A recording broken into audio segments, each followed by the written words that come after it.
بسم الله الرحمن الرحيم. الحمد لله رب العالمين والعاقبة للمتقين ولا عدوان إلا على الظالمين، وصلى اللهم وسلم وبارك على نبينا محمد وعلى آله وأصحابه أجمعين. اللهم علمنا ما ينفعنا وانفعنا بما علمتنا وزدنا علما وهدى. ودرسيني سيرة أها كنا صابسنا تاريخ الخلفاء الراشدين رضوان الله تعالى عليهم أجمعين. waxaan caawa bilaabaynaa insha Allah taala khaliifihii afraad Abu Bakar iyo Umar iyo Uthman baan soo dhameynay. Ali baan bilaabaynaa caawa insha Allah taala xalqadii u horeysay. darsigeennii xalay raggii joogay waxaan ka sheekaynay qaybtii u dambeysay noloshii iyo xukunkii Amiirul Mu'miniin Uthman bin Affan radiyallahu taala anhu wa ardaah. إمتى السنة أيو مسلمين تهوجامين يا عثمان هذا واحد وهي لا يطبعن سنة وبوحدة وساسا صح وحنصور شيء مدة كم إذا لا يطبعن كاسنة إني حال قاعد في عنا واحد مشكلة أنا أين نشرين سو ما هين لكن مركي الدنباء وحنت المعنى وحاب اللوضي فتنوين باب اللوضي فتنة داس دلتي يا أبا وهو جاميني عبد الله بن السبع اليهودي نكاس أساسي برنامج هذا خطر بدن ومركز دمان رنتي كياني يعني قبل سيدي أي نقطي وحي رجع حسوسيين وحنت المعنى قبل الله ونكاس كسو أبابلي برنامج كيسة قبل الله هاين عراقية مصر عن بصرة كوفة iyo Masar oo qaybta ugu weyn ahayd ayay ninka balaayadiisu bay ka timid waxyaabihii Uthman lagu eedeeyay ee beenta ahaa ama xaq darrada ahaa maxaa ka mid ahaa 1 iyo 2 qoyskiisu dhaqaaleeya si gaar ah saxbay shaqadan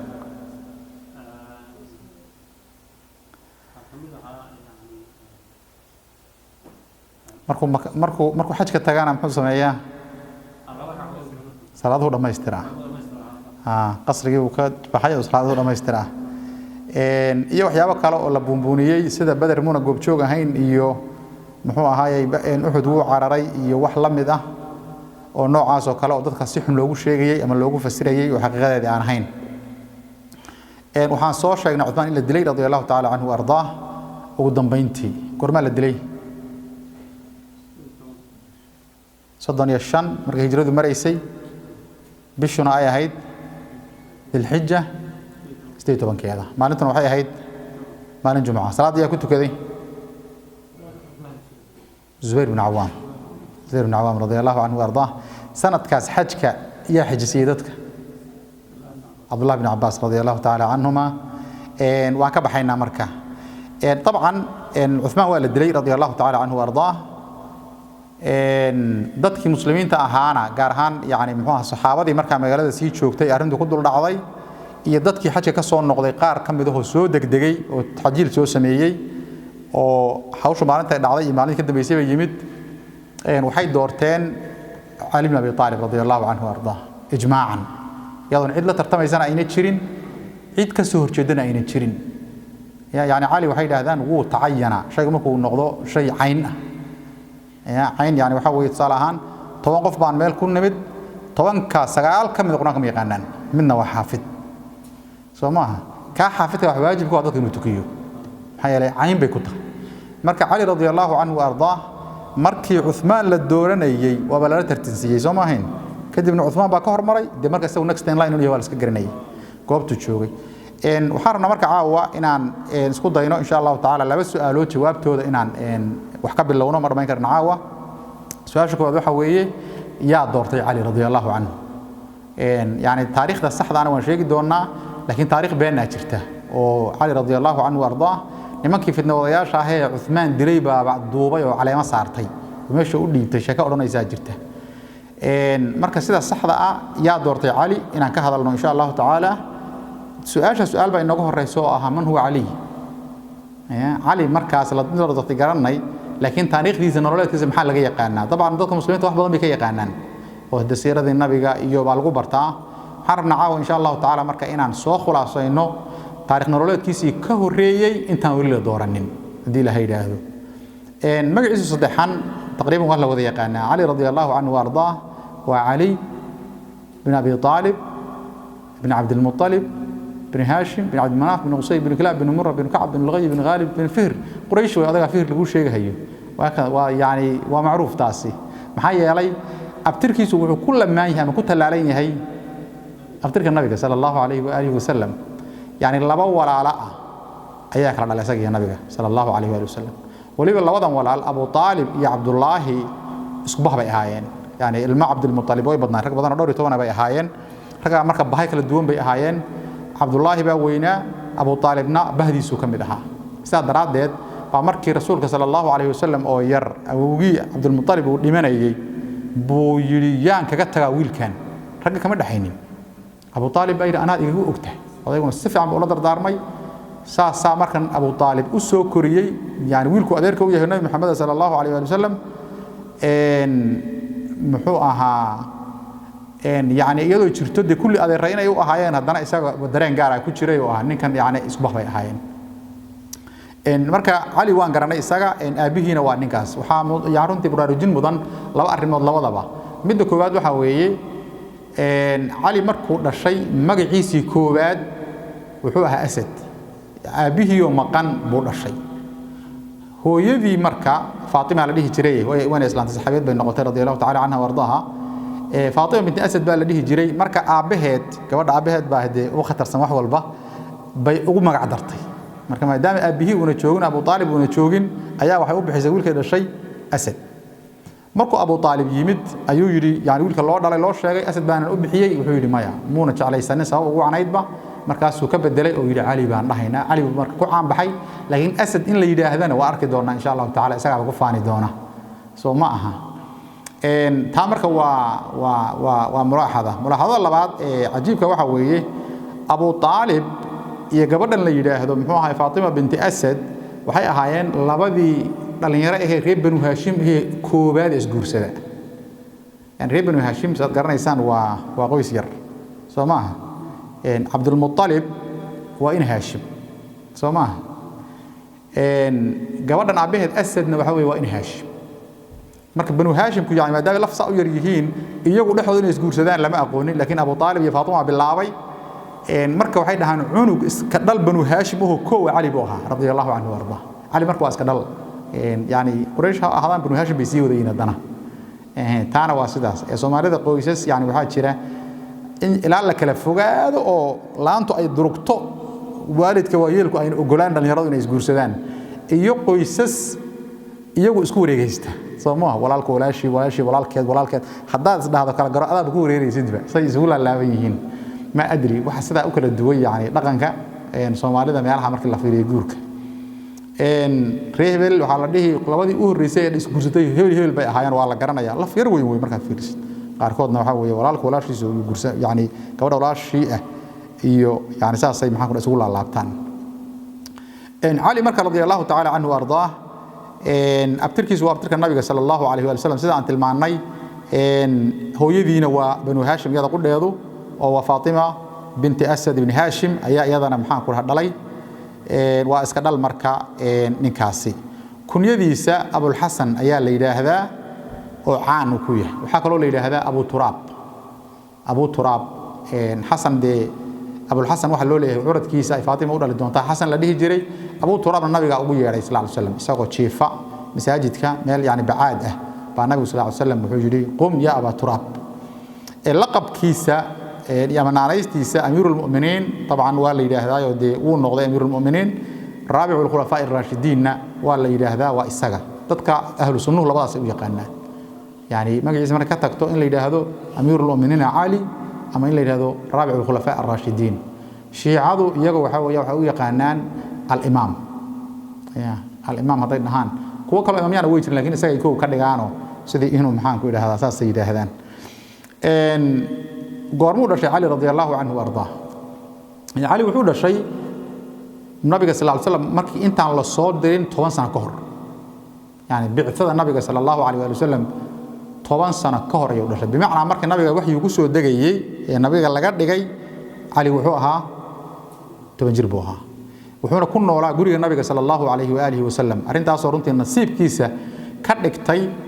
يعني dadka da'yarta ah wali aan qaan gaarin ninkii koobaad ee soo muslimay qaar baa ku murmaya wax rag ah oo soo muslima la markoob uu ahaa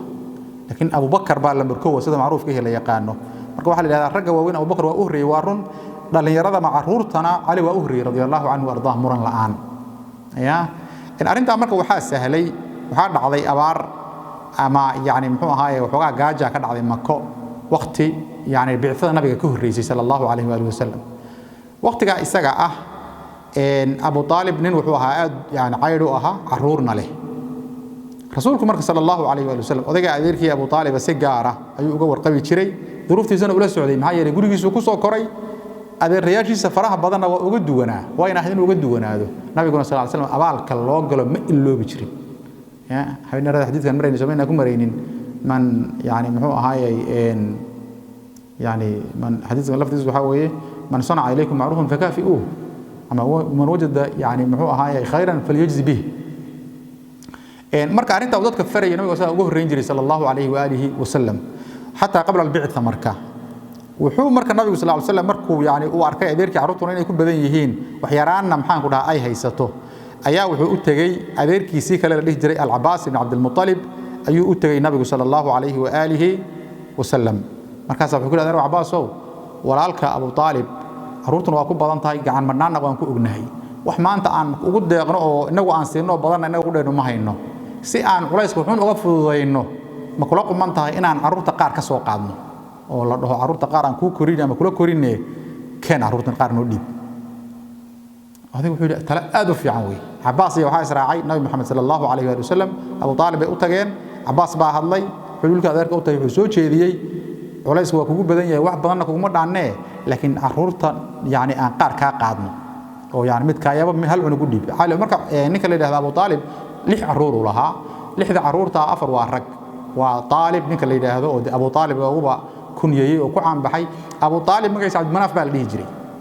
laakiin loo ma yaqaan Abu Talib baa loo yaqaanaa mid waa Talib ninka ku xigana waa Aqil ninka ku xigana waa Ja'far ninka ku xigana waa Ali radiyallahu ta'ala anhu arda rag waa afartaas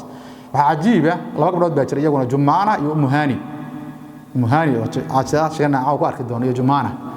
ليح ذا هو يلمع أبو طالب ليح ذا هو اسكوهية فاضي بنتاز داورش عجيب يعني أبو طالب عروض انت سيحين ليح اسكوهية أو يعني بورالي إن عروضتي سو حياة وحي كلوينان ترين 8 سنة يعني نقطة طالب ليلة هذا عقيل 8 سنة كوية عقيلنا جعفر 8 سنة كوية جعفرنا علي 8 سنة كوية واسداس يا أساس يعني أرنت زياد كلها هاينو أي معروف كلها هاين عروض أبو طالب لوي يقاني إن مركا لوضع النينة مركا محان كلها هذا واحد قرن كرتا طالب يعقيل ورق مركا هدي يعني محو هاي إن هنا قاضي وي إن مركا أضيء وحيكون هذا مركا عرور كين مركا سوي يري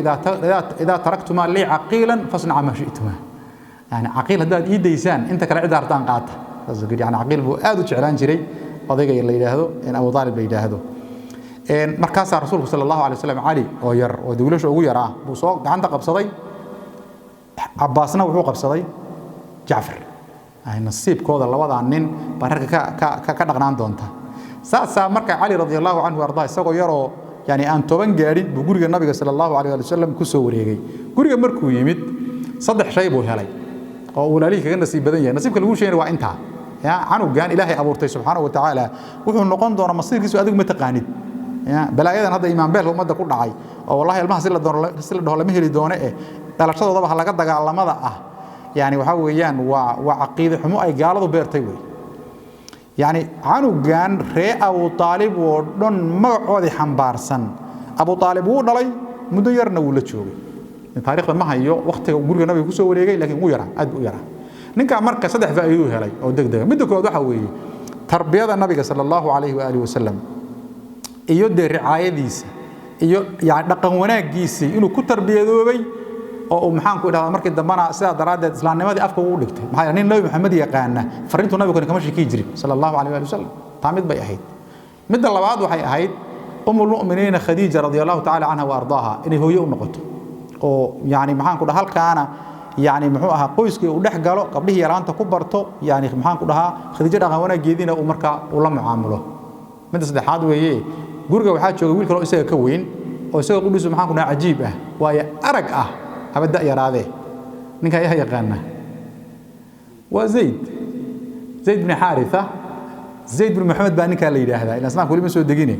نبي صلى الله عليه وسلم تب كل كور الضوم بوه هذا ولا قصوا حوا ولا صور دعي سوق لقى إيبيي حكم الحزام بسوق قطي حكم الحزام بخديجة سيي خديجة نبي قصيصي نبي حريي صلى الله عليه وسلم كدي نويل كنكتي ساسو ميشو كجوجا nin marka maxaan ku dhahaa adoonnimo iyo xornimo soo arkay baadiye beled soo arkay suuqyada lagu kala iibsaday intaas oo goor la isisiiyay way araga weey ninkaas oo kale markaad la korto ee la saaxiibto ee gogosha la seexato ee cuntada la cunto adigu dhado iska hana qaadaysaa moogtay soo ma yani dad yaradii walaalo ama maadara ka waaweyna waa xasuusanaysaa sheekooyinkoodii iyo dhaqankoodii ninkaan cali radiyallahu anhu arda waa saaxiibeen oo isla jaan qaadeen arinta marka waxaan uga gudbaynaa oo inoo dhiibaysaa qodobka ahaa islaamnimadii in la gaaray waqtigeedii intaan u gelin islaamnimada yani waqtigeedii ama iyada igu xigta islaamnimadii baa timid oo ilaahay subxaanahu wa tacaala fadligii raxmadii ilaahay baa nabiga u timid sallallahu alayhi wa alihi wa sallam ilaahayna subxaanahu wa tacaala nabigiisa waa soo diray nabigu sallallahu alayhi wa sallam fariintii gurigiisu keenay waad garanaysaan khadiija u yimid وسوى وليبا وريرسن ونبي صلى الله عليه وسلم عبسانيا كدبنا واتي وجيس ورقة من النوفل كدبنا ويري وحات هاي رسولك اللي سوقي كدبنا القرآن بس ودكتي نبي صلى الله عليه وسلم جورجي سكياني خديجة ومسلمتي علينا ومسلمي أبو بكر ومسلمي أنت جورجي دوي مسلمتي وضيج أبو طالب هاي ويرشن ضلي كان ذلك وكان ضلي هو قال أرنتي يا ضحي ابن إسحاق محورين يا markuu ogaaday yani kolka hore waa laga qaqriyayo yani muxuu ahaa Abu Talib dhaqso arinta muuna ogaanin marka uu ogaaday ayaa maxaan ku dhahay wiilkiisu waraystay oo ku yiri maxaan ku dhahaa bal iga waran wuxuu sheegay in adeerka oo markaas u warramay anigana wuxuu yiri waan raacay waana rumeeyay waana raacsanahay markaas wuxuu yiri odaygu ama innahu lam yad'uka illa ila khairin falzamhu waxaan hubaa maxamed ibn abdullah waxaan khayr ahayn kugu yeedhu mahaye laazim oo maxaan ku dhahaa la joogo la soco sheeka caruureedii waxaan naloo sheegaysan jirnay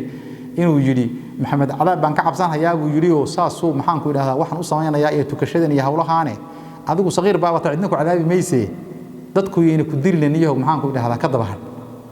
markaas waxay dhihi jireen cali wuxuu yiri radiyallahu anhu aabo dabka markii la shidayo qoryaha waaweyn baa lagu bilaabaa mise kuwa yar baa kolka hore lagu ururiyaa kasoo ku yar baa kolka lagu ololiyaa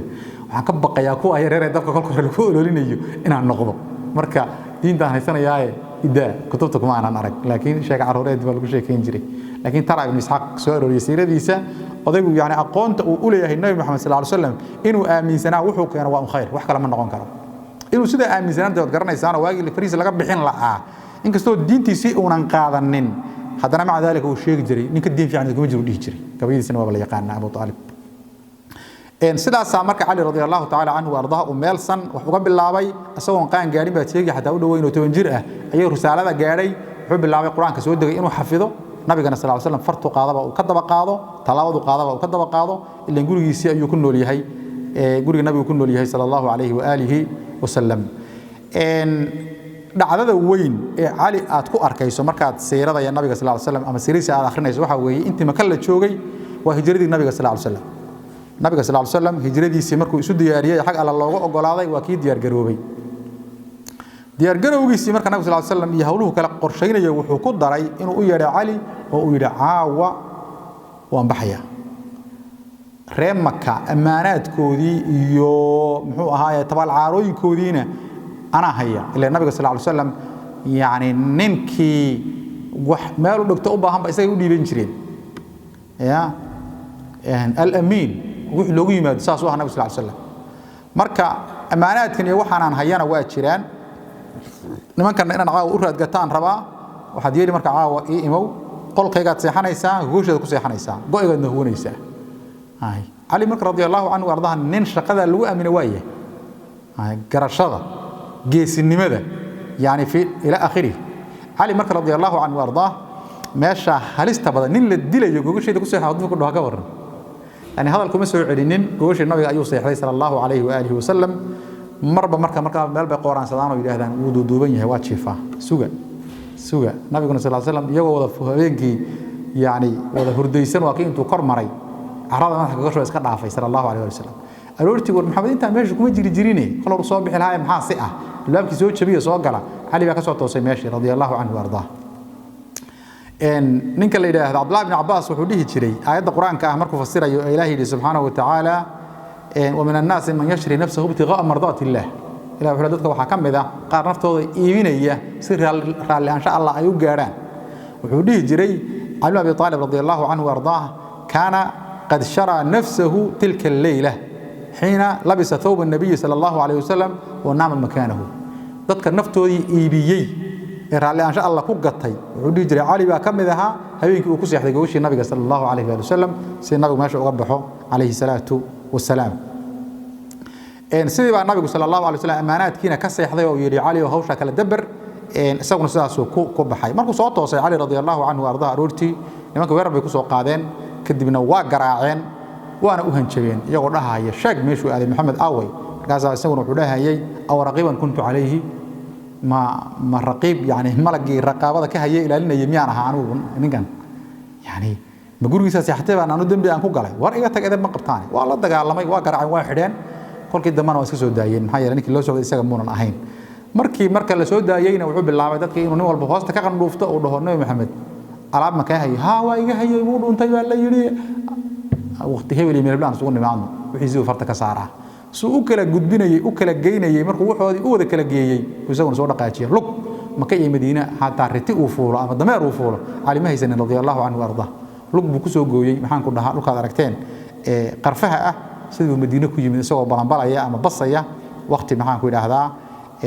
nabiga sallallahu alayhi wasallam iyo Abu Bakar ay tageen oo xaalku caadi yahay halkaas marka Ali radiyallahu anhu warda doorkiisu muuqan doona maxaa yeelay waana hana qaaday markaas وانا maxaan ku idhaahdaa waqtigiisa baa la soo gaaray radiyallahu anhu warda markii Madiina la yimid hawlihii yani waaweynaa waxa uu soo horeysay duulaankii Badr yani masaajid baa la dhisay muahadaad baa la galay diinta la qaybiyay hawlo badan baa lagu jiro dhismo ah laakiin dagaalkii Badr ayay Quraysh ka daba duushay nabiga sallallahu alayhi wasallam iyo saxaabadiisii waa kuwii maxaan ku dhahaa Badr iska xaadiriyay dagaalka Badr Ali waa la socdaa radiyallahu anhu warda wasdex 20 jir ama waa aan ilaahdo maya waa 25 jir maxay yeelay 10 sano oo ahayd yani qabla al-hijra 13 sano dheer oo qabla al-hijra ah miya qalday maya 10 sano qabla al-bi'tha 13 sano Makka isku dar waa imisa 23 marka la soo hijro 23 aha sanadkii labaad hijradana waa la marayaa waa 25 jir waa saas weey dagaalkii Badr baa marka la aaday asaga warinay radiyallahu anhu marka dagaalka ma sheekaynayn laakiin qaybta isaga ka khusaysa waxa weeye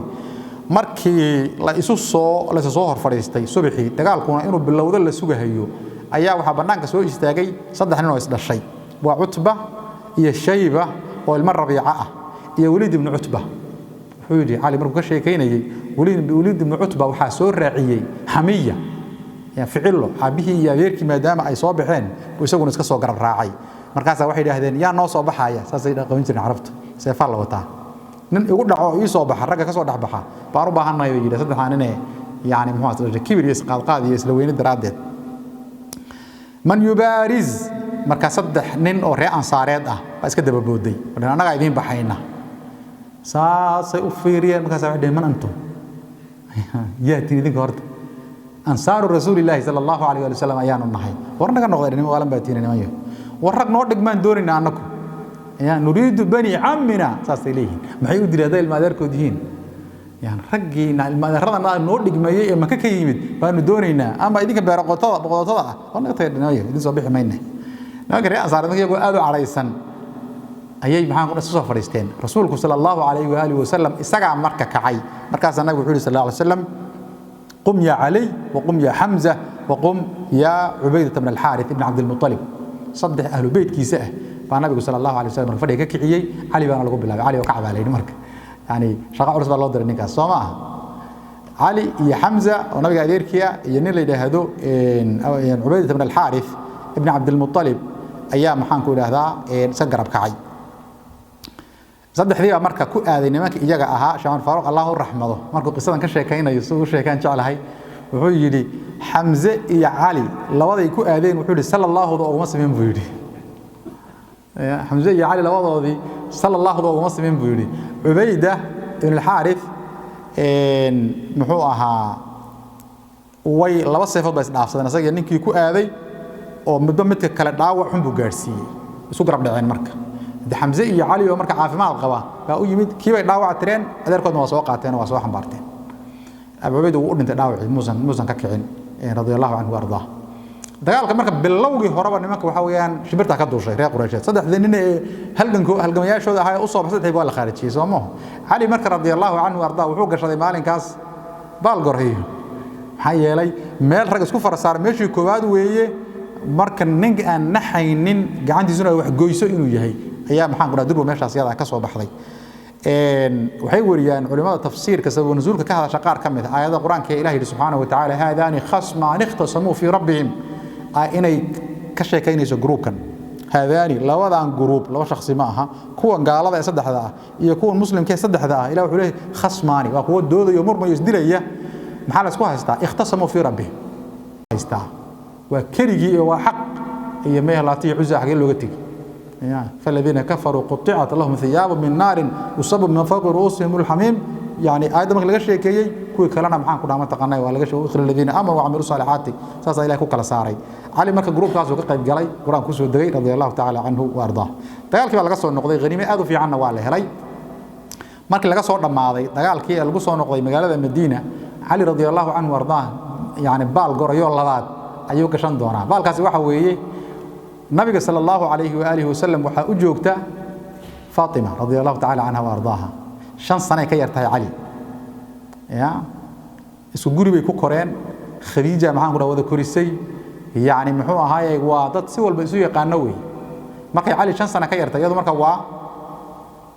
soo meeqan ka dhignay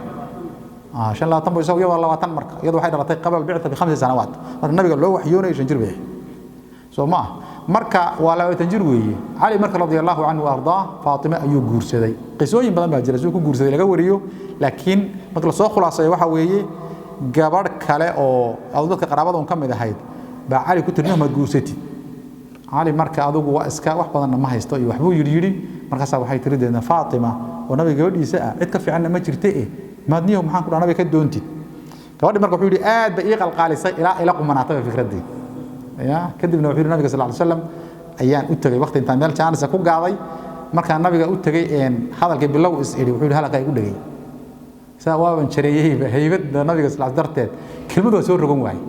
ano marka waxna doonaya xagna argagaxsan nabiga markuu arkay sallallahu alayhi wasallam wuxuu yiri ma waxaad u socotay Fatima inaan ku guuriyo markaas ay yiri ha nabiga sallallahu alayhi wasallam wuxuu yiri waxaan kugu meheriyay ma haysataa ma nabiga Allah hal ma hayo nabiga wuxuu yaraayay badar qaniimadii aan ka asiyay aaway marka baal xuno amur bireed ah baani wiil kaas yaala nabiga sallallahu alayhi wasallam wuxuu yiri soo gad isagaas marka maxaan ku dhaama taqan meher uga dhigaynaa gabarna ku guurinaya Ali radiyallahu anhu wardaa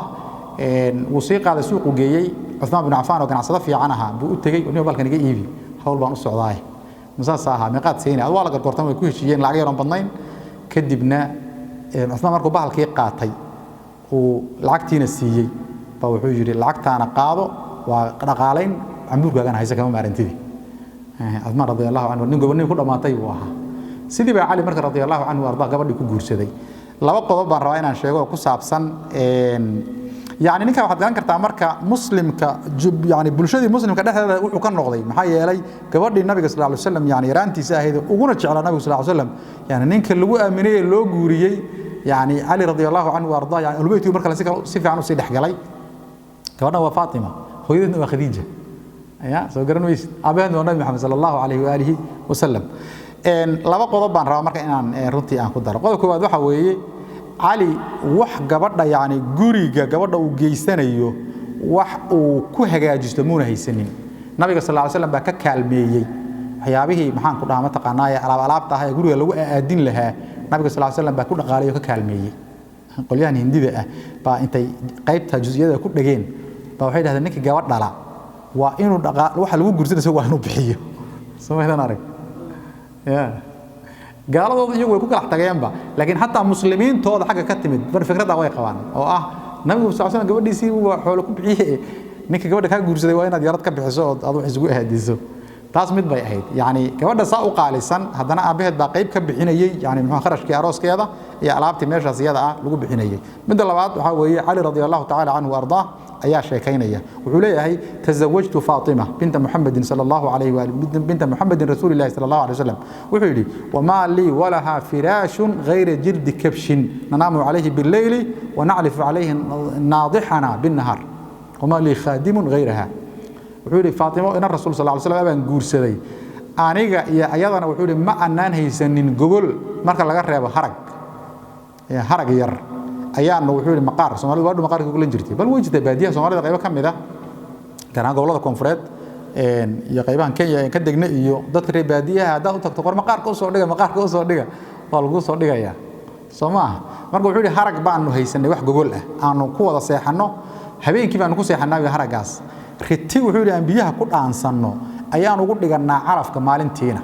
lafta timirta iyo waxyaabo saas oo kale oo geera la siiyo weel kale oo ugu shubnaa ratiga ma haynay haragiyaan xalay ku jiifnay dhan kale inta loo rogo la horgufo oo ratiga ugu shubnaa wuxuu ratiga ku quudinaa habeenkii inta horgufanaa aqalka dhiganaa in ku seexanaa in goglanaa khaadim iyo adeega aan iyada ahayn xidmaan haysanin tan jihaad ku jira oo inta u soo inta u ordaya hadii cunto la karinayo hadii biyo la soo dhaaminayo hadii guri laga adeegay wuxuu khaadim kale nooma sugnaanin waa dambe waa tii nabiga u tagi jirtay dhijna Allah fariiba ay murxay saan u tumahayay bahash iyada ahayd yani dadkan adoomada hay ilaahay gacantaada soo galiyay mid khaadim iga sii nabiga sallallahu alayhi wasallam oo kii dhihi jiray intuu u tagay ma idin sheegay wax idinka roq khayroon khaadim ya marka tiixanaysaan subhanallahi ina saddex soddon dhaha walhamdulillah intaan leeg wallahu akbar afar soddon dhaha taas khaadim idin aantee nabiga sallallahu alayhi wasallam wuxuu siiyo muuna haynin oo khaadim ah laakiin wuxuu baray 10 wax ku ool iyagana u ah inta muslimkaana u ahaa waka marka baasha marka adduunyada ah maanta adduunka rogaysa gaar ahaan barnaamijka guurku wuxuu u dheeliyay si yani runtii muxuu ahaayay nasiib darro u dheeliyay waqti fitanku carada ka bateen yani qof ilaahay dhowray ma ahaan wax dhowrsoonba iska yar yahay haddana guurki intaas soo checkpoint in loo dhigo iyo tacqiidaad iyo balaayo iyo dhaqaale iyo dahab iyo waxaan bal loo jooginba arrintan la moodayo sharaf inay tahay oo inay hebel halkaas hotel looga tumay intaas meherkeedu ahaa intaas xaga laga dhigay qiimo la moodayo waa mushkil inta la ya waa mushkil inta wax garadka ah ay waajib tahay inay runtii muxuu ma taqaanay diidaan oo ka dagaalamaan inay tahay saasa marka Ali radiyallahu anhu ardaa oo xidigtii labaad markii la hijrooday ka bacdi buu ku xidhay tii koowaad waxay Badr tii labaadna gabadha nabiga sallallahu alayhi wa sallam ayuu guursaday oo sida maxaan ku dhahaa Ilaahay subhanahu wa ta'ala reer uga dhigay waxaan u gudbaynaa in Uhud waa inaan boodboodino Uhud waa dagaal macruuf ah sanad hal sano ka dambeeyay yani Badr sanadkii labaad bay ahayd bisha Ramadaan Uhud waxay ahayd sanadkii ku xigay saddexaad bisha Shawaal Ali markaa wuxuu haystaa Xasan baa u dhashay Xasan wuxuu dhashay muxuu ahaa Ramadaan kala barkiisa sanadkii saddexaad ee hijrada bimacnaa waa bil ka hor Uhud intayna dhicin ayuu dhashay wiil baa u dhashay marka Xasan la yiraahdo asagu wiilka markuu u dhashay magac buu u bixiyay magaciisa garanaya Harbi buu u bixiyay magacyada adag bay jeclaan Asad iyo Harbi iyo Sakhr iyo waxaan la bixi jireen Soomaali ahaan way Soomaalida magacyadeeda Colaad iyo Harbigaas iyo Qorax iyo maxaan ku dhahaa mataqaanaa waxaas ay la baxaan nooc marka waxa isbuufin isbuurasaar ah oo khatar in aan ahay la fahmo ah laakiin islaamku taaliinta ma yaqaano wuxuu yiri wiilka markuu dhashay Harbi baan u bixiyay nabiga sallallahu alayhi wasallam markuu yidbaa wuxuu yiri wiilkayga dhashay awlan gabadhiisa dhashay kaasle waa kan magac ma u bixiseen ha maxaad u bixiseen Harbi na wuxuu yiri bal huwa Xasan hay wanaagsana weeye dagaal ma Harbi ma dagaalkii Uhud subaxii loo baxay saad garanaysaa nabiga sallallahu alayhi wasallam si fiican buu ciidankiisa u kala hagaajiyay u abaabulay ciidanka dhan ee uu nabigu wato sallallahu alayhi wa alihi wasallam marka laga reebo konton uu buur saaray oo dhabajiminta iga ilaaliya waa 650 ya 650 ciidanku nabigu wato sallallahu alayhi wasallam يعني قررنا إنسان عندكم كم بوامر من هذا اللي جبهه لكن دجال كيوم نتصم باللعبانين منافقي عبد الله بن سلول بصدح بقول لا شوي وقارنا منافقين هايين قارنا واحد كده هنا هايينه يعني محمد يسكها هي الرعة تطوع قبل النبي قبل صار زود بقول كنتم كم إذا بور صار ويلقى العالية لو رجبينته ليه بقول كنتم كيكلوا النبي صلى الله عليه وسلم لكن قالوا بدر بعبار كلا قرب حيو أدي وبقى هايين صدح كوني وحقا بين هايين نن مركع عالم كوده وذي وكبر بدن ومجلس اللي يلاهدو طلحة ابن أبي طلحة بن عثمان أيام محان كلها متقناة يجري بدر بعد نصرتين وترجي مبارزة وصوب حيات محان كلها باب تاني ما أنت وحنوب حالها يا إيه صوب حي مبارزة يا إيه صوب حي calankoodana isaga waday soo warfin haya waliba waxa la wariyaa inuu yiri ma idin ku jiraan nin ii soo baxa oo saad sheegaysaan wuxuu yiri seeftayda aan jannada ugu diro intaan ku dhufto ama isagu seeftiisa naar ii dira ma idin ku jiraa raggu waa kale yihiin Ali radiyallahu anhu ardaa kama labaynay wuxuu yiri ana ku soo baxay waan rag yaqaano oo hadda ma dhahayaan ku kala doonina ma dhihi karo wuxuu yiri ma ka go'an tahay ana ku soo bixi waa iga go'an tahay Ali waa soo istaagay radiyallahu anhu ardaa rasuulku waa fasaxay sallallahu alayhi wa alihi wasallam bilowgi horaba yani waa la iswaabiyay Ali marka seeftiisi wuxuu kala helay lugta ninkii isaga ahaa ee gaalka ahaa lugtii yani birtu kaga dhacday banaanka ku duushay dhacdiidna waa u dhacay waagaas waa la mahaysan inay maraxan baa la guntan jiray maradina seeftay ay raacday way ka dhacday ninkii oo marka qeybtiisi muuqato oo yani muxuu ahaayay xawradii muuqato lugina ay madaxiisa shidiisa si shanqarayso baa dhacdiid u dhacay taas waxa la kor istaagay seeftii ninkii waa qeyliyay isagoo dhahaya anshuduka allah wa rahim ilaahay baa kugu dhaariyay rahimka wada dhalashada kugu dhaariyay hay dhaawac tirin Ali waas kaga soo noqday radiyallahu anhu arda rasuulka sallallahu alayhi wasallam waa takbiirsay Allahu akbar yani guusha bilowgeedina weeye in ficilka Ali nabi sallallahu alayhi wasallam waa u bugay saxaabada rag kamid ah marka aad u caraysnaaba canaantay Ali markaas waxa ku dhaheen afala ajhazta alayhi warinka ma kala goysi markaas wuxuu yiri innahu nashadani ar-rahima حين انكشفت عورته فاستحييت منه واسكو خشوداي بير من لقتيبا مقان tahay hadana raxiimka kugu dhaariyay wuxuu waa nabi sallallahu alayhi wasallam markaa uu la akbar dhahay u bogayo ficilkiisa nin lugo aan muxuu ku yeeli karaa hadda wax buu yeeli karaa buu ridi karaa laakiin waagaas nin lugo aan waxma sheegay dib way culays way kula joogo dib ku yahay nin qaada loo baahan yahay moogta marka bilowgi marka uxud ninkii bilaabay waa Ali radiyallahu ta'ala anhu ardaa guushaas uu ku bilaabay markii dambe ee muslimiintu waxoogaa intay kaartadii ka xumaatay dhabar jabinta lagu soo dhuftay meesha targetku wuxuu ahaa calanka waliba calanka muhaajiriinta waxa waday Mus'ab ibn Umayr radiyallahu anhu ardaa Mus'ab ibn Umayr markii la dilay calanka dhulka ku dhacay ninkii loo dhiibay Ali buu ahaa radiyallahu anhu ardaa calankii isaga hayay intii maalinta ka laabnayd gruubkii nabiga la go'doomay ee dagaalka xooggiisa ku dhacay buu ka mid ahaa 16 dhaawac baa ku dhacay maalinta Ali rag la soo qaaday buu ku jiray isagoo 16 darbadood qaba oo waran iyo fallaad iyo isugu jira radiyallahu anhu ardaa ka kacay taana marka uxud baa inta kaga tagaynaa bay'atu ridwan sanadkii lixaad hijrada dhamaadkiisa la joogaa heshiiska nabiga sallallahu alayhi wasallam iyo quraysh ay wada galeen markii hore afka laga heshiiyay markii afka la isku afgartay waxa waxaan ku heshiinay aan qorno yaa ka ahaa karaniya ka ahaa Ali radiyallahu anhu arda nabiga Ali buu u yeeray wuxuu Ali oo qor nimankan maxaan ku dhaw waxaan ku heshiinay maxaan qoraa markaas wuxuu yiri kani waa waxay ku heshiiyeen محمد رسول الله صلى الله عليه وسلم هذا ما صلح عليه محمد رسول الله صلى الله عليه وسلم وملأ من قريش oday gacantu taagay quraysheed محمد maxaad ku labaysay محمد رسول الله tirbuur tir hada رسول الله ku naqaana managa kala dirir lahaynba محمد in Abdullah ku qor markaas anagu wuxuu ku yiri Ali oo tir Ali wuxuu yiri gacantay ah rasuulullah xaq way tir ku tir kari maayo يعني أمر ديده ما احنا نقول أمر ديده يو لكن رسول الله هو وح وين وين ما كان أنا ترتيرو هو الحاشة ما رأيس لما كان ناقو حنا قصية نقول حريص على الله تصم هالشيء كتالله إلا نقول جاد ما أقول صلى الله عليه وسلم مركز سيد واتعصوا رسول الله نبي عند زكوت رئيس الله عليه وسلم كده نقول القر وماشي ده عمر لهين وقرن إنسان وروح زود اليوم ورما ما كان صار له شيء كريا والنبي الله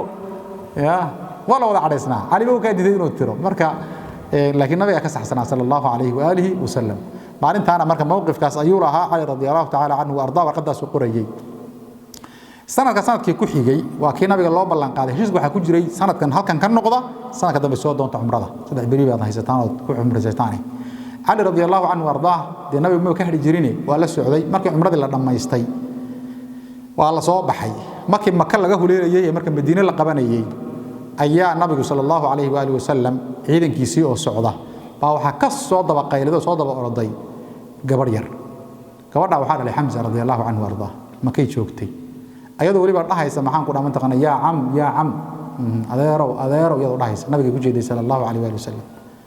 xaqiiq ahaan markii abtir rooyadii nabigu waa ilma adeer laakiin adeero way nabiga ugu yeedhay sallallahu alayhi wa sallam radaac baa jiri baa la yiraahdaa Hamza iyo nabiga ka dhaxeeyay markii marka gabadhii la fiiriyay la gartay inay Hamza tahay baa la wada weyraxay maxay aabaheed baa la garanaya ilmuhuna sidiisa marar badan wuxuu ku daaqsadaa oo ku meel maraa maxay وإن هبل طبعا قبي قيمة بدن وسيد محمد وتريي سيد محمد الله حسن باجر ما هي قبيقة لكن وحوها ننبع يعني وقت اللي شرق قول ربي وأسود دقي وسيد بكون فكاذي سيد مرة قلبك كوهي ننك إنه أبى الجود في عن سين دونه لكن ننك يقول أنت سوى نسألك ننك ويرو دلائي بواد بيجمد مركز إنه هبل بانهاي قوي مركز وحكتر يقولي هي ساسان ما جنا وساسان ما جنا وساسان ما جنا إن يعني محمد مركز ضدك وحلصين ودهم يقول كإنها الله ديريه هاي إنه هبل مركز رنتي يعني حمزة يعني وحكوا كان المو وحكوا ضاعصة أبيه إن حمزة ويجودن علي رضي الله عنه وارضاه marka ninkii koobaad faras intuu iska wareejiyay soo qaaday buu ahaa soo la soo ordahayna wuxuu dhiibay Fatima radiyallahu anha gabadha nabigu ku yiri duunaki bint ammiki ku dhig oo qabso adeerka maxaa ku dhahay gabadhiisi Fatima qaadatay laakiin waa lagu qabsaday wad garanaysaan Jaafar baa soo bodo yiri kan baash loo Ali walaalkii Zayd ibn Haritha soo bodo yiri kana gabadha ya maxay idin dhiibay idinka waa kii marka nabigu sallallahu alayhi wasallam soo dhaxgali jiray جعفر ضد ديبتي وير gabadhan maxaan ku dhahaa waana maxaa la yiraahdaa in adeertay waa mid kale wuxuu yiri hawaryarteed baa xaasi marka uu horeeyay daan u geynaya Hamzana wuxuu yiri macalina wuxuu yiri maxaan ku dhahaa ma taqaanaay ana soo qaatay waana bint ammi ninka la yiraahdo muxuu ahaa Zayd ibn Haritha radiyallahu anhu warda isagoo wuxuu yiri hiya bintu akhi Zayd iyo waxa la yiraahdaa iyo Hamza radac baa ka dhaxay iyagana la yiraahdaa نبي مركز صلى الله عليه وسلم قال وحو حكمها هوررتها الخالة بمنزلة الأم حديث كوب حيوي هوررته وهو بوسكو يدي جوكته مركز علي قال ولا قاضي لكن رسول الله صلى الله عليه وآله وسلم أنت مني وأنا منك علي يوم يعني أنا يقول ترسنت هاي أو محان كلها يجمد هاي أنا يقول أنا كاتر سنة وماشى شيء عظم يلا يكون دكتي كمديين نبي يقول صوب مدهن أنت مني وأنا منك عد كل وزاء قولي ماذا ركتين يا warhad hadalkan waa hadal ruuxa marka aad leedahay labadeenu yaani waxba ma kala nihin halka Soomaalidu dhahdo weeye munaasabadan uu ku yimid laakiin nabiga gadaashii isaga xukunka loo dhiibi lahaay waxaad akhrineysaan meesha ma yaalo Jaafarna ninkii la dhihi jiray Jaafarna waxa lagu yiri in soo gabadhiina la siiyay nabigu wuxuu ku yiri ashbahta khalqi wa khuluqi hay muuqaalkayna waa eeg tahay dabcigaagana waa waxaan ku dhamaa taqana waa shabahada Zaydna waxa lagu yiri anta akhuna wa mawlana walaalkeen baa tahay xagga islaamnimada ah gacalkeenina waa tahay oo deewa nabiga xuriy sallallahu alayhi wasallam taana marka maxaan ku yiraahdaa waxa mowqif kale iyo Ali iyo maalintaas Khaybar baan soo gaarnay marka sanadkii toddobaad ee hijrada iyo dagaalkii Khaybar oo Ali radiyallahu anhu warda taqriiban baalalkii hore u gashan jiray ku ka wada khatarsan u gashan doono Khaybar nabiga sallallahu alayhi wasallam bisha Muharram buu ku duulay sanadku markuu ahaa toddobaadii hijrada waa markii maxaan sulh Hudaybiya la soo galay ka bacdi Khaybarna meel waxay ahayd fidnada laga soo maleego oo maxaan ku idhaahdaa ahzaab meesha laga soo qalqaaliyay bay ahayd nabiga go'doominta lagu sameeyay meesha markii la tagay niman reer yahuudood oo kibray oo dhaqaale fiican haystay hubkan ayagu sameyn jiray baa joogay kadib nabiga sallallahu alayhi wasallam ciidan yar buu watay oo 1400 meelahaas ah qaybtii ka qayb gashay bactu radwan bay ahaayeen dagaalada dhacay qaybo magaalada kamid waa la soo galay laakiin difaaciyo waxa jiray la jabin waayay la mari waayay nimankan meesha ku jiraan qabow iyo gaajo iyo waxba jiray aad baa lagu rafaaday nin marka waxa jiray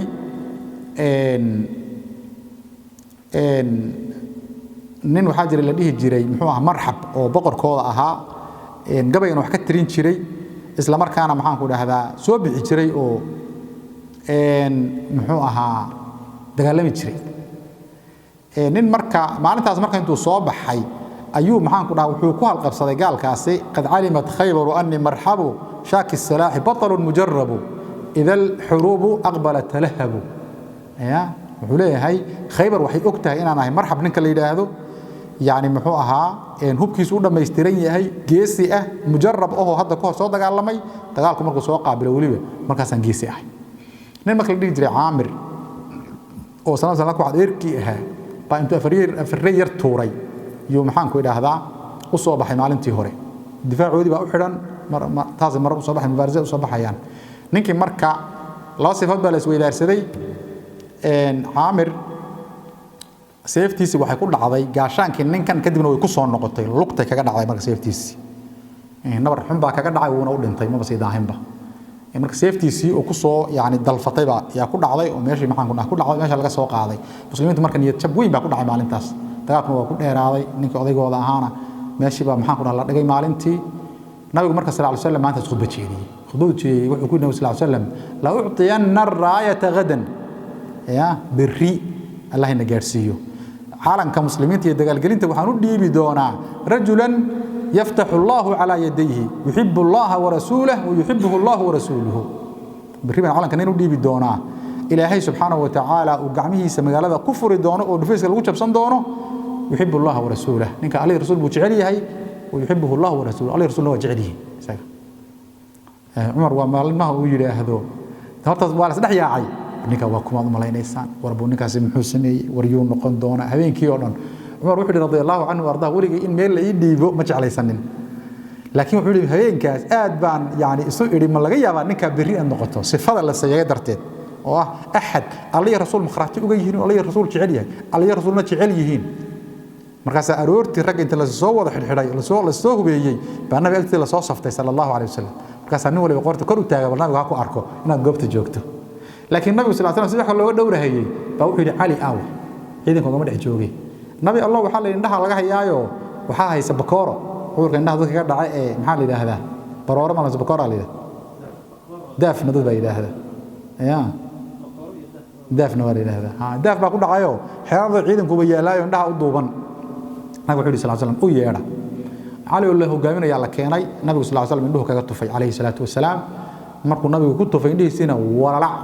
waa u bogsadeen waa u hagaageen isla bartii isagoo taagan baa nabigu sallallahu alayhi wasallam calankii farta ka saaray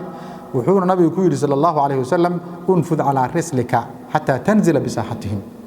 ciidankaaga ka hayso tartiibtaada aasha soco ilaa aad ka tagto maxaan ku dhahaa difaacoodii meesha xooga xidhan yihiin thumma ad'uhum ila al-islam ورياه هوي ماشى ما أنت لك لبحي معي ما مسلم إنسان ساسكت وأخبرهم بما يجب عليهم من حق الله فيه يا حق إلهي اللي يقول إذا لماذا أنا أشك فوالله لا يهدي الله بك رجلا واحدا خير لك من أن يكون لك حمر النعم حديث قال تقانان علي رضي الله تعالى عنه وأرضاه عنه كيف قاطي ماشي يقول التجي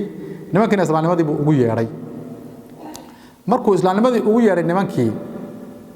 ninkii baa soo boodayba kibraaniga ahaa ee dhihi jiray muxuu ahaa ana maxaan ku ilaahdaa khatar ah ee soo baxa shalay buu sahansaday qad alimat khaybar anni marhabu shaki salah batal mujarrab idha al-hurub aqbalat talahab kulaha wa intisi ali baa soo baxay marka radiyallahu anhu warda shalay indaha liga hayee bal maanta waa baxsoo kaas ana alladhi sammatni ummi haydara kalayfi ghabatin karih al-manzara وفيه بالساعي كيل السندره انتنا معروفه يا كتبتنا سنة حتى كتالله ومعنى هذا يهي أنا الذي سمتني أمي حيدرة أنا قاعد يا أحمد كي هو يدي أبي حسي لباح يعني حيدرة واللباح كي هو يدي لباح أبي حسي وأنا قاعد وحولي هاي كلي في غابات كريه المنظرة حنا هاي يعني اللباح الدور ككتشرة يعني حلك كل حجرة وأرجيسه حتى محان كلها الكره هذا يهي اللي قاعد بصده وفيه بالصاعي كيل السندرة يعني قراعدة يوسف لعدة بان قدام ما يستيرون أبوحيني وحنا أقوم ميسي بهالبيج وين بهال يعني سندرة بهالوين وحنا نقول بيجا وين وين بان أقول بيجا سيفهم قراعد مكوضة تاسو محن كلها يؤتريجي يعني أنت أنا معروفة لأن قبل صور ما يستلم بعدين مرين دونا نستطيع نفسر وقت بدن أيام وقت أنا وهنين لكن بالأساس وقعتي علي مركز رضي الله عنه وأرضاه براء يعني مال مبارزة الله صوبحي ولي ننكي تجمسه تجنانين وودريا laga soo bilaabo badr ilaa aakhir xayaati oo taqaana soo wali weyn noqday waa kama kala weydiin jiray dhigi Caliyow maxaa rag aad ku sameeyay markay soo istaagaan wuxuu hal takbiir baan ku dhufanayaa markaan ku dhufto wuxuu inaan dil isaga ba ogkay ninka wuxuu yaqiinsan bil inuu maqan yahay intuu argagixsan yahay marka ilfaa qaaday ninkaas ninka waa u yimid madaxiisa oo laba gabal u kala aqtulu minhum 17 aw 10 fa kulluhum ahlu fusuq fajara waa qasiida waxa weeye goodiga iyo waxa ku jira yani muxuu aad yaabaysid hawsha marka halkaas ayay maxaan ku dhaqaybtaana aan kaga baxaynaa waxaan u gudbaynaa in dhacdooyinka waaweyn fatxu makka ku daahimayno fatxu makka nabiga sallallahu alayhi wasallam had garanaysaa markuu isu diyaarinayay magaalada makka inuu qabsado ilaan quraysh waxay jabiyeen ballantii lagu ballamay markaas nabigu aad u carooday sallallahu alayhi wasallam walbuna duma abaabulay wuxuu aad ugu dadaalayay marka nabiga sallallahu alayhi wasallam inaynan ka bixin wax sir ah iyo macluumaad ah ilaa makka la kortago si ayna u diyaar garoobin warkii la qarinayay ragana hoosta laga qandhuufanayay ninba warqad qoray qurayshna u diray soo garanaysaan hadna ay baltaca qaybta kaliya ka raba waxa weeye warqadaas waa warqad sir ah Soomaha soo qabashadeedii nabiga sallallahu alayhi wasallam gabadha in loo tago warqadana laga soo qaado wuxuu u diray Ali radiyallahu anhu warḍah iyo Zubayr riwaayada qaar kood waxaa Miqdaad ibn al-Aswad ninka soo qabtaa waa qodobka labaad waxay ahayd markii Makka lagu sii dhawaa nabiga sallallahu alayhi wasallam wuxuu yiri magaalada cidii idin la dirirtay ee dagaal idin kala hortimaado iska celiya laakiin dhaawac tirina in cararaya heeriyeenina in guri galay ka daba gelina Soomaaliya aayada islaamka dagaalka ninkii saafid in la kor yimid la dirir laakiin wuxuu ka soo reebay rag hebel meesha lagu arko ku dila nabi Allah bay kacbada galaan ka waran kacbada ku dila rag yaani la xukumay mujrimiin bay ahaayeen rag mujrimiin warkii waa gaaray rag kamid magaalada ka baxsadeen intaan la soo gaarinba sida fikratan ay jahal oo kale iyo Abdullah ibn Sa'd ibn Sarh anaga soo marnay meel ku dhuuntay markii dambana waxa uu shafaacay Uthman radiyallahu ta'ala anhu warḍah ku calaalay oo laba nin markuu waxa jiri Banu Makhzum marka nimanka maadaama ay ahaayeen inay ka baxaan magaalada intaan la soo gelina ayna u suuroobin way carareen warniyo xageen galnaa gab waxay cararaanba waxay dhaheen aamusa gabadh bay qabaan umuhani la yiraahdo oo nabiga ina adeertiya calina walaashii ah Banu Makhzum ka qaba waxay dhaheen umuhani noo geeyay gurigeeda ina galiye dhaqanka gobonimadu waxa weeye gabadha gurigeeda ninkii gal lagama daba galo marka iyadaana marka naamaan siinaysa gurigeeda bay gelisay nimankii aan dumaashiyeeda ahaa يعني ماشي بي marka ku qarisay markii magaaladii marka la soo gaaf wareegay oo ninkii la dhihi jiray maxaan ku dhaca akhtar la dilay oo kacbada lagu dilay oo ragii qaar baxsaday oo hawsha kala daadatay Ali wuxuu soo booqday gabadhii walaasheed Umuhani had gurigeedii Umuhani yaarteedii ay warrama oo makaad joogteen oo hay xalkiina oo gabadhu si u argagaxsan tahay yani ninkan walaalkeeda ay kala maqnaayeen waxa way waxba si ka ah maxaa ka soo maxaa la gableynaysaa si uu ku ogaaday Ali wuxuu ogaaday meesha inay ku jiraan maxay rag inay ku jiraan laakiin nasiib darradiisa marka seef ma wato waa nin de shacab iska socdo buu ahaa man nimankii nabigu yiri hal dilaad meesha ku haysaa qof hagaagsan ma tihid waa inaan hilfaha u qaadaa waxay tiri gurigeygii bay ku jiraan nimankan ma taaban kartid ballan ilaahay waxaan ugu qaaday inaad ogaato bal waxaan sameeyay ii seef baan doonanay Ali waa dhaqaajiyay nimanka guriga ku xidhay markuu Ali booday iyaduna waxay u booday nabiga sallallahu alayhi wasallam meeshuu deganaa waa tii u tagtay nabigu qabaysanaya kadibna nabi salaam nabigu wuxuu yaa way waxay tiri Umuhani marhaban bi Umuhani nabigu wuxuu yiri sallallahu alayhi wasallam degdeg nabi Allah gurigeeyii nima baa igu qarsoon magan baan si Ali ba maganta laga kari laayay qad ajarna man ajarti ya Umuhani inta magan si maganta nada way ya nabi sallallahu alayhi wasallam yani gabadha maalinta ka fujiyay Ali markaa ka sheekeyn jiray yani Umuhani maanta tay igu dhigtay jaaniska iga lumisay yani saas ay ahaan jirtay taana marka maxaan ku dhahdaa Ali radiyallahu ta'ala anhu warḍah yani qiskiisa kamid ahayd qodobka ugu dambeeyay oo fatxu Makka wuxuu ahaa markii Makka la qabsaday oo garanaysaan nabiga sallallahu alayhi wasallam kii Hunayn aaday ee Taif waxa jiray Khalid bin Walid radiyallahu anhu warda ciidan uu watay oo nabigu u diray dad laga baqayay inay Quraysh u soo heelin doonaan oo ciidan wuxuu aabulaayeen baa loo diray Khalid dadka markay inuu islaamnimada ugu yeero hadii la diraan iska celiya la isku ogaa niman marka Banu Jadiim la yiraahdo oo Khalid ku dhaxdhacay nimankii kolka hore waxba isku dayeen laakiin durba tabarta ka dhamaatay kadibna waxay damceen inay dhahaan war anagu waanu muslimaynaaba laakiin muslimnimada magac xaldan bay u yaqaaneen ya sabana way dhaheen Khalid marka waa laayay si xun u laayay nabiga sallallahu alayhi wasallam warkii baa soo gaaray aad baa nabiga uga xanuunsaday sallallahu alayhi wasallam waa kii dhihi jiray Allahumma inni abra ilayka bima sana'a Khalid wuxuu sameeyay Khalid bari baan ka ah ya wuxuu sameeyay buu bari ka yahay nabiga Khalid bari kama qoliyeen ka arqaba waxay dhaheen Khalid bani nabiga ka bari noqdayba nabiga xataa ma azilin sallallahu alayhi wasallam ninkan hogaamiye wuxuu ahaa yani meeshii loo diray isku nabigu shaqada kama qaadin sallallahu alayhi wasallam laakiin nabigu wuxuu sameeyay xoolo aad u badan oo lagu qabsaday yani maxaan ku dhahaa Hunayn yani khumski iyo hawlaha saas nabigu Ali u dhiibay wuxuu Ali waxa saa dhacay ninka Khalid kaas uu galay xoolahan qaad nimankii u tag magdhow ka bixi dadkii la laayay dadkaana maxaan ku dhahaa mataqaanaa sabab xiriir hal gelin hala siiyo talay baa loo dhiibay marka Ali radiyallahu anhu halkaas ka baxsay oo wata nimankii uu dhex degay Ali wuxuu yiri rag la laayay iska dhaafay weelasha ayda loogu shubo biyaha way sheegteen in laga jajabiyay uu magdhabay weel ay biyo ku caba xataa wuxuu yiri haduu idinka jaban yahay sheega waa magdhabayaa waa la soo magdhabay nimankii waa soo qanciyay wixii dhacayna waa la soo hagaajiyay marka Ali wuxuu ninku nabiga sallallahu alayhi wasallam meelaha khatarta oo kale loo diro wax weegna arki doona biidhnaahi tabaaraka wa tacaala waxaan uga gudbaynaa dagaalkii Tabuk nabigu sallallahu alayhi wa alihi wasallam sanadkii 9 hijrada Rajab وكي عيدا كأبابولي عيدا كي عثمان حولها بدن كو بخين جري النبي صلى الله عليه وسلم دولامده uu qaadi jiray uu qarin jiray ku jira سيقول المخلفون إذا انطلقتم إلى مغانم لتأخذوها ذرونا نتبعكم ولا نرعنا نداي مش وحنا لقوا هلا ياي حوري وحزن يريدون أن يبدلوا كلام الله قل لن تتبعونا كذلكم قال الله من قبل ولودي مرك خير لما قرنين كان لما قرنين دغال كان مرك تبوك النبي صلى الله عليه وسلم قولك وأبابولي صدن كن وعيدا أنا بسوي استاجي عيدا كقيب وين وكم عثمان بحولها بحيه النبي صلى الله عليه وسلم مركو عولكي دياريه بنانك ku diyaariyay علي buu u yeeray wuxuu yiri magaalada adaa mas'uulka ah Madiina shaadka Tuki waana halka duulaan ee Ali ka haray radiyallahu anhu warda duulamadii nabiga magaalada mas'uul ka noqo amaanka ilaali ragaaga isku tasho cawlki xoogiisa waa baxay waka wala daarmay ciidankii wali bixin oo banaanka lagu diyaarinayo Alina uu sidoo hawlaha ula wareegi lahaa soo diyaarinayo nimankan kaarta qay munaafiqiinta magaalada waxay soo galiyeen maadaama meesha meel fog oo halis badan oo ay tahay علي رضي الله عنه وارضاه واسنبي النبي وكحشود صلى الله عليه وسلم قبليس وقوايا وريا صبح وكحشود النبي صلى الله عليه وسلم انما تركه وانه استثقله وعصليستي النبي صلى الله عليه وسلم كحيسيسيو marka wuxuu iskaga tagay النبي صلى الله عليه وسلم علي warkii baa soo gaaray radiicada ay afinayaan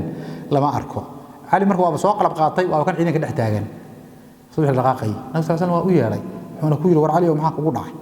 ya markaas wuxuu ya rasuul allah أتخلفني في الصبيان والنساء رج أردن بحيي ما هواك عرض له هذا جيت النبي الله كاس النبي صلى الله عليه وسلم جري ألا ترضى أن تكون مني بمنزلة هارون من موسى غير أنه لا نبي بعدي بخاري يا ونيم ماذا قال لك وين عليه إن إيجوك تباسكي هارون أجوك جري موسى هاي موسى مركو هول مهمة هذا يو بنو إسرائيل لقيت جري وقال لأخيه هارون اخلفني في قومي وأصلح سو ما دهي جرين marka اخلفني في قومي magaalada ilaal hadaan ku iri soo shaqadii nabi har loo diri jiray ma nabi sallallahu alayhi wasallam jumla muhiim abu raaciye nabi sallallahu alayhi wasallam غير انه لا نبي بعدي ogow hada annabi igama dambeeyay ya abu hadaan jumlada lahayn maxaa ka dhici lahaa maxaa la dhihi lahaa ali waa nabi maxaa dhacay haarun nabi buu ah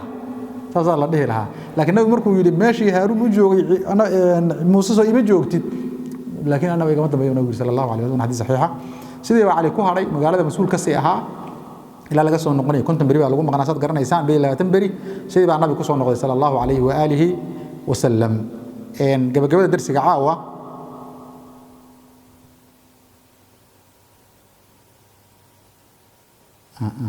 hagaa way haray laakiin dib male kana ugu dambaysiinayna caaw qayb meesha rabina gaar caaw ma gaari karo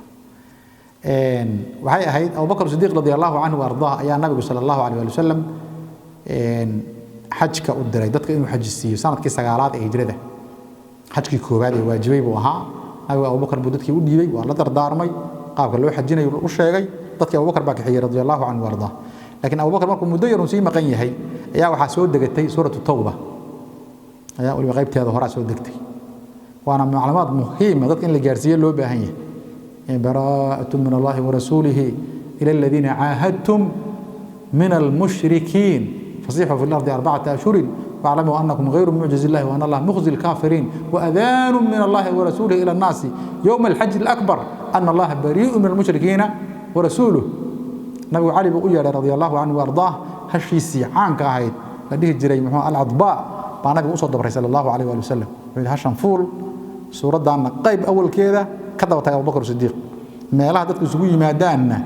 u akhri quraanka waa loo akhri dadku waa dad carabiga yaqaan weey tafsiir in loo akhri uma baahna marka u akhrido suuradan i'laanka suurada ku jira i'laanaad fara badan weeye tafsiirka ku baranaysaane markaad i'laanaadka maxaan ku dhahaa u akhrido waxaad ku dartaa oo sunnadii ah quraanka intaas ahayd sunnadina waatan waxaad u sheegtaa la yadkhulul jannata لا تدخل الجنة إلا نفس مؤمنة يعني قولك كوبات جنة قري ميزو إلا نفس مؤمنة ما أهاني ولا يطوف بالبيت عريان كعبة أنا ما أنت كدب قف قهون ما طواف الدورة قالوا يو قاموا دوافي جرين كعبة وأنا حيدا من صوبت النبي وسنة حج كوي هذه وهي قال هذا قاوني بلا يزدي حرديسة بوديدنا مركا وح قاون وكعبة طوافية لما أركي كرو ومن كان بينه وبين النبي صلى الله عليه وسلم عهد فعهده إلى مدته عدي النبي بلن قارة أي وذا قالين ballantiyaasi sideedii bay u jirtaa oo nabigu ballanta kama baxo suuradu marka ballamaha ay sheegayso iyo kuwa hal buriyo leeyahay iyo waa yaani maxaan ku dhaama taqaanay kuwa khaas ah ama cid nabiga ballan la dhigatay gaar ah sideedii bay u jirtaan waa loo sheegay qodobka ku xiga ama ugu dambeey waxa weeyaan wala yahujju al-mushrikuuna wal-muslimuuna ba'da aamihim hada sanadkan ka bacdina gaalo mushrikiin xaram ma iman karaan soo xajii karaan إلا سورة وحكون يا أيها الذين آمنوا إنما المشركون نجس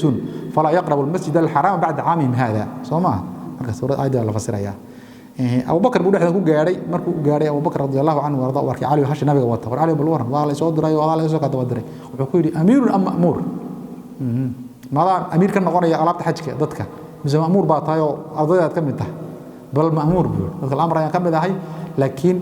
هو عم تقنع ويجيز كان عن وضعه بس أبو بكر مركب حسين مال والبو خطوب كتير يوم خطوب لما يو أقول علم دقيست اثنين سكتور طبعا عكسية إن حاجة الوداع أنا شقاس أيها يي رضي الله تعالى عنه وأرضاه مركب حقيقي من قيبتي مع مباهلة هي من سوى قاضي لو قد جاي رضي الله تعالى عنه وأرضاه هي محا حاجة الوداع مركب أنت عاوز كجدينه وصلى الله على نبينا محمد وعلى آله وصحبه وسلم